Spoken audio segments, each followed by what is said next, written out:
There's this old argument of people who love capitalism and fear socialism, that somehow capitalism is innovative. They like to point to high-tech companies and say, see, capitalism is developing these big companies.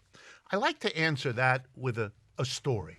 Years ago, I was approached by engineers from Silicon Valley in California, and they asked me to come out there and talk, which I did. And here's what happened.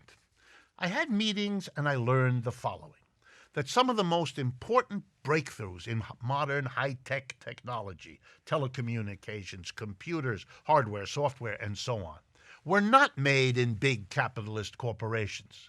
On the contrary, it turns out that every year in Silicon Valley, high-paid engineers working in big companies, Cisco and Apple and IBM and all of them, quit. They can't stand it anymore. That's what they say.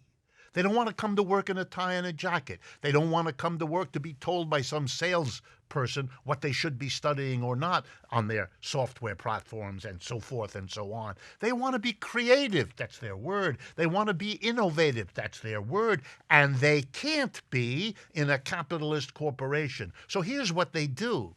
They take their laptops and they leave, often leaving $200,000, $300,000 a year jobs. And they get together in a group of 20 and 25 in somebody's garage. And they have a little rule. Here we come to work in Bermuda shorts and a Hawaiian shirt. Here we come to work feeling good about ourselves. No bosses. Everybody's an equal here. We all make our decisions together. Monday through Thursday, we work on our software programs and we work on our computers. And Friday, we sit around making the decisions of what to produce, how to produce, where to produce, and what to do with the revenue our creative efforts realize.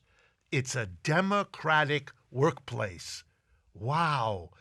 That's where the creativity blossoms. That's where many of the great breakthroughs were achieved. Even some of those companies went back into being capitalist companies. That can happen. But my point is, the innovation credited to capitalism is misunderstood. It often comes precisely from people who have walked away from capitalism to create a worker co-op, even if they don't know the phrase worker co-op to describe what they have done. A new socialism connected to and embracing worker co-ops as the transition from capitalism to a better system is a socialism that you're going to be hearing more and more about in the months and years to come. I hope you have found this conversation of interest. The movement in the direction of socialism is underway in the United States in a way it hasn't been for a century, and this time it is going to do better.